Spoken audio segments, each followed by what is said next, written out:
চাইছে আর কোনো কারণ ছিল? আমরা তো ভোট দিয়ে বানাইছিলাম। আপনারা ভোট দিয়েছিলেন না 2008 সালে? তাহলে 2008 সালে তাদেরকে ভোট দিয়ে বানানোর পরে তত্ত্বাবধায়ক সরকার যে সিঁড়ি দিয়ে তিনি উঠলেন ক্ষমতায়, সেই সিঁড়িটা ফালাই দিলেন, আর কাউরে উঠতে দেব না। এখন ক্ষমতায় আমার, কার? আমার। তাহলে কি 3টা টার্ম তিনি ক্ষমতায় থাকলেন, 4 টার্ম হিসাবে 4 বার তিনি প্রধানমন্ত্রী হয়েছেন। তিনি থেকে কি করলেন? চুরিধারি করলেন, তার বোন চুরি করলো, তার ভাগ্নি ভাগনা, তারপরে তার আত্মীয় স্বজন 14 গোষ্ঠী মিলা চুরি করছে। এটিকে আমি মিথ্যা বললাম? স্বীকার করেন কিনা? বাংলাদেশের 28 লক্ষ কোটি টাকা চুরি করে নিয়ে গেছে। এই চুরির বিরুদ্ধে আপনি হ্যাঁ কিনা? এই চুরির বিরুদ্ধে আছেন কিনা? তাহলে গণভোটে হা দিতে হবে।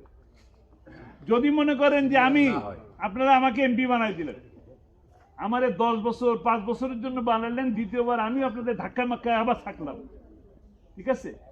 তারপরে এবার তো আপনাদের সুযোগই দিলাম না, আমার কি চান কি চান না? তাহলে গণভোটে হ্যাঁ দিবেন। কোন প্রধানমন্ত্রী 10 বছরের বেশি থাকতে পারবে না। নতুন নেতৃত্ব হতে হবে, সে যেই হোক, সে যে দলেরই হোক, নতুন নেতৃত্ব আসবে। আপনার দলই হোক, আপনার দলের নতুন মানুষ প্রধানমন্ত্রী হোক। একই ব্যক্তি বারবার প্রধানমন্ত্রী হওয়া মানে সে স্বৈরাচার হয়ে যাওয়া, সে ফ্যাসিস্ট হয়ে যাওয়া।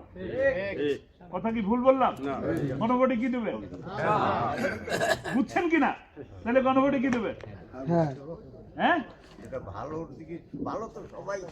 ভালোর জন্য হ্যাঁ দেবো, রাজি আছি। আচ্ছা, তার মানে বুঝাইতে পারলাম কিনা? মা বোনরা বুঝতে পারছেন? বা গণভোটে আমাদের হাত দিতে হবে এই কারণে যে দেখেন আপনাদেরকে বারবার, আসলে কি আপনারা বারবার নৌকায় ভোট দেন? না তো, ঠিক না?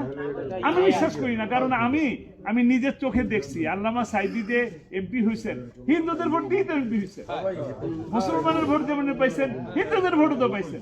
তাহলে কি তারা নৌকায় ভোট দিয়ে আল্লামা সাইদিরে পাস করাইছেন? তাহলে এটা তো প্রমাণ কথা, প্রমাণিত কথা। কিন্তু আপনাদেরকে ব্যবহার করা হয়, বলা হয় আপনারা আওয়ামী লীগের ভোট ব্যাংক। ভোট ব্যাংক আপনারা কারো ভোট ব্যাংক না। বাংলাদেশকে স্বাধীন করার জন্য হিন্দুরা যেমন ভালোবেসে জীবন দিছে, রক্ত দিছে, জীবনকে উৎসর্গ করছে, আবার ঠিক তেমনি ভাবে মুসলমানরাও একইভাবে এই দেশটাকে স্বাধীন করার জন্য জীবন দিছে।